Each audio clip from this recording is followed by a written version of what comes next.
Pada bab selanjutnya, saya akan menjelaskan mengenai rekonstruksi sejarah Al-Quran pada bab 8 yang dimana bertemakan tentang penyempurnaan ortografi Al-Quran. Latar belakang penyempurnaan rasam Al-Quran merupakan sebuah langkah penyeragaman teks yang dilakukan Khalifah ketiga, yakni Utsman ibnu Affan, serta lewat pengumpulan resmi Al-Qur'annya dapat dilihat sebagai sebuah tonggak awal upaya standarisasi teks maupun bacaan Al-Qur'an.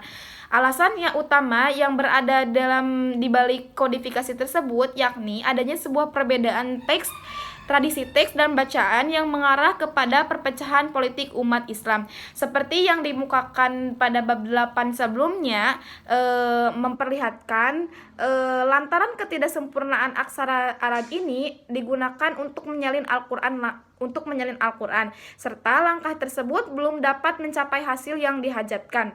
Yang selanjutnya saya akan menjelaskan mengenai penyempurnaan rasam Al-Quran. Ketika domain politik Islam semakin meluas dan semakin banyak orang non-Arab yang memeluk Islam, banyaknya juga berbagai kekeliruan dalam pembacaan teks Al-Quran yang disalin dengan scriptio defectiva, yakni di kalangan pemeluk baru Islam semakin berbak. Akhirnya penguasa politik Islam mengambillah sebuah keputusan untuk melakukan penyempurnaan terhadap rasam Al-Quran, serta langkah aktual penyempurnaannya dikabarkan telah dilakukan oleh beberapa ahli bahasa. Di sini adapun juga beberapa sumber-sumber yang Islam yang menuturkan tentang upaya penyempurnaan scriptio defectiva ini, serta bersepakat tentang pelaku-pelaku aktualnya.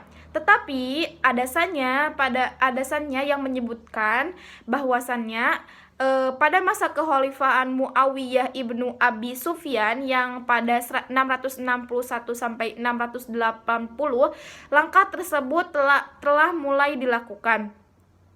Ziyad ibnu Syamiyah yang wafat pada 673 Masehi, yang ketika itu masih menjabat sebagai gubernur Basrah, meminta Abu al-Aswad al-Du'ai agar menciptakan menciptakan tanda-tanda baca dan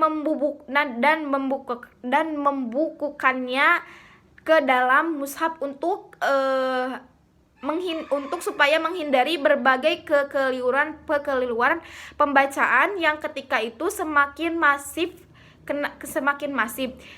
Pada lainnya dikemukakan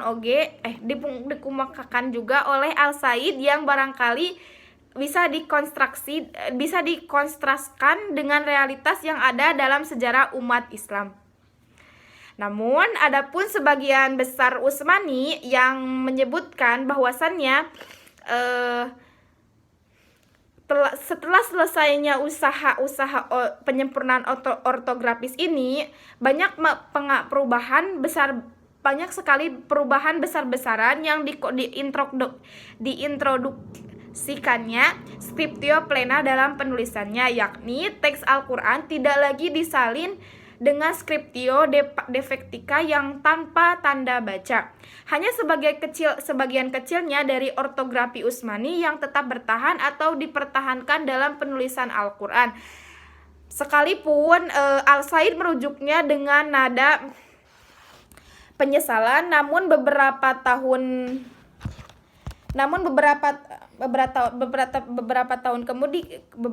kemudian sangatlah banyak untuk perubahan-perubahan yang akhirnya disepakati oleh umat Islam atau oleh pemimpin-pemimpin yang sudah dibagikan kepada rasam Al-Quran.